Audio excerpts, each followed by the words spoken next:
السلام عليكم ورحمة الله وبركاته. معاكم هبة حسن من GFX Academy. النهاردة بعرفكم بشكل سريع ومبسط طريقة التدريس اللي بناخدها في الدبلومة المكثفة لنيويورك، وبنعرف بندرس على اي اساس، بنتابع ازاي، طريقة المتابعة، طريقة ايه هي اهم السكيلز اللي احنا بنعرفها. بس قبل ما نبدأ نشوف الدراسة بتبقى ازاي، تعالوا نعرف اهم السكيلز اللي احنا بنتعلمها من الكورس ده ايه. من اهم السكيلز واول السكيلز اللي بنعرفها هي الكاميرا بروجيكشن. ازاي ان انت تعمل كاميرا بروجيكشن ل 2D image او 2D source معاك، وبعد كده بتبدأ تضيف له elements تانية، سواء كانت الاليمنتس ديت عبارة عن موديلز او صور تانية. بتبدأ ان انت تجسمها جوه ال 3D system جوه نيوك، بحيث تقدر تتحرك في وسطها بالكاميرا بمنتهى السهولة. هلو اوريكم افكت تاني او مثال تاني للموضوع ده. بعد ما بتدخل الاليمنتس كلها، بتبدأ باستخدام 3D models جوه نيوك ان انت تجسمها بشكل متكامل، وبالتالي بتقدر تحرك الكاميرا بمنتهى السهولة، تضيف الافكتس اللي موجودة سواء كانت 2D effects او 3D effects زي الامطار وخلافه بمنتهى البساطة، لان خلاص الدنيا بقت متجسمة موجودة قدامك. من اهم السكيلز برضو اللي بنعرفها هي 3D composite، ان انت او المالتي باس كومبوزيت اللي يبقى جاي لك مودلز او غيره، بتبدا ان انت تعمل الكومبوزيت بتاعها. ازاي بنعمل المالتي باس كومبوزيت؟ وبعد كده بنبدا نضيف له الافكتس المختلفه، سواء كان elements تانية زي الكروما او atmospheric effects موجوده في عايز تضيفها يعني في الانفايرمنت بشكل كامل، سواء كانت حاجات في الجو، ضباب، امطار، اضاءات وخلافه. دي كده باختصار شديد جدا بعض اهم السكيلز اللي بنعرفها. انا حبيت بس اوضح ممكن تستخدم السكيلز دي في ايه. المنهج بشكل مختصر، بمجرد ما بتفتح اللينك بتاع الكورس، هنا الاختصار او مسميات الاربع ورش، الاربع مشاهد اللي احنا بنتعامل معاهم. ولما تنزل تحت خالص بتلاقي المحاضرات كلها موجودة من تحت. عندي هنا ادي اول ورشة بتاعت الرهينة، ادي الورش بتاع المحاضرات بتاعتها، وهكذا وهكذا، وهتلاقي اول محاضرة فيهم مفتوحة فري.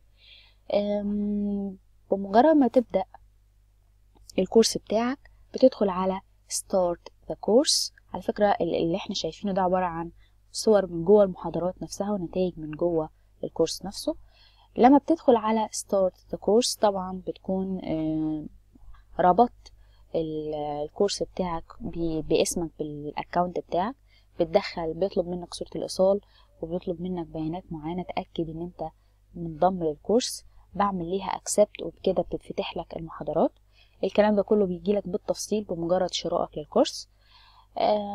بتلاقي عندنا هنا المحاضرات واحدة واحدة في كل ورشة أو في كل مشهد. أول ما بتفتح أول محاضرة ليه، بتلاقي تحت المحاضرة الاليمنتس اللي هتستخدمها في الورشة دي. يعني لو في فيديو، لو كان في حاجات 3D، لو كان في اتموسفيرك، لو كان في أي حاجة هتستخدم في الورشة دي، بتلاقيها متحملة وجاهزة، بحيث ان انت تعمل لها داونلود مباشر وتبدأ تشتغل على طول. بمجرد ما بتخلص الورشة بتلاقي في حاجة اسمها سيكشن كويز. ده عبارة عن اختبار صغير بيقيس معلوماتك على الورشة دي والحاجات اللي المفترض ان انت تكون عرفتها. تمام.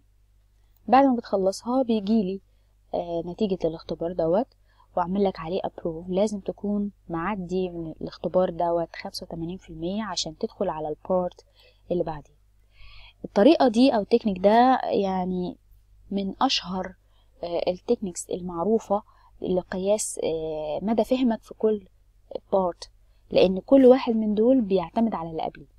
فانا مش هقدر ان انا ابني معلوماتنا في الورشة التانية الا لما اكون متأكدة ان الاساس بتاعك سليم في الورشة الاولى. فبالتالي الورشة الاولى انا خلاص اتأكدت انت عندك اساسيات 1 2 3، فببتدي اكمل عليها، مش بشرح من اول وجديد. في كل ورشة بنتعلم تكنيك مختلف.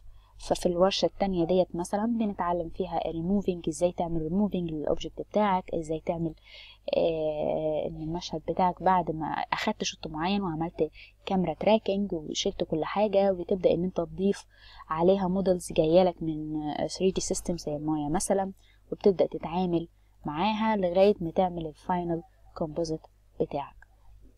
برضو بعد ما بتخلصه بتعمل الكويز بتاعك.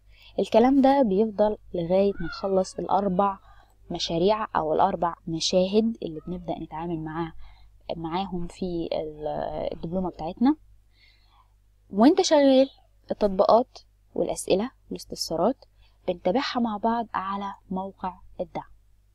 موقع الدعم بتدخل فيه وبتبدأ تعمل عليه حساب، وبرضه بمجرد ما بتنضم للكورس بتجيلك فيديوهات تفصيلية عن ازاي بتعمل حساب جوه موقع الدعم، ازاي بتبدأ تعدل البروفايل بتاعك بحيث تقدر توريه لأي كلاينت بعد كده، او ان احنا نتابع بعضنا بمنتهى السهولة. بتلاقي في القسم اللي خاص بنيو كراش كورس جزء خاص بالأسئلة والاستفسارات. برضه بتعرف ازاي تدخل جوه وتعمل موضوع خاص بالمشكلة اللي انت بتواجهها، ازاي ان انت تحط له السؤال وتابعك في الرد عليه، ونبدأ بحيث ان انت متتعطرش، تبقى الدنيا شغالة تمام، سواء كان الحاجة دي بتطبقها جوه الدبلومة او انت بتطبق حاجة تانية من عندك بره.